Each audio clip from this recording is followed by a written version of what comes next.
ආදරේ කාව ගෑනු හරි පොළඳයි. විරහව කාව හරි පණ්ඩිතයි. අහිමිවීම කාව හරිම නපුරුයි.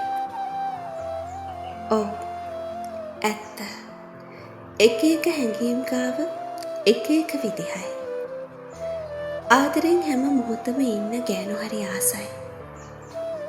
කොච්චර ආදරේ දුන්නත් මදි. මුළු දවසේම ආදරෙන් ඉඳලා පහුවදාට රණ්ඩු වෙන්න එක වචනයකුත් ඇති. වෙනද වගේ කතා නොකර ඉඳලා බලන්න. ඒ තරම් යක්ෂණියක් වෙන නැතුව ඇති. ගෑණියා හරි ලෝභයි ආදරයට.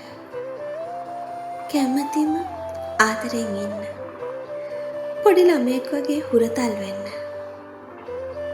ගෑනු ආසම තමන්ව පොඩි ළමයෙක් වගේ බලා ගන්න හිතකට.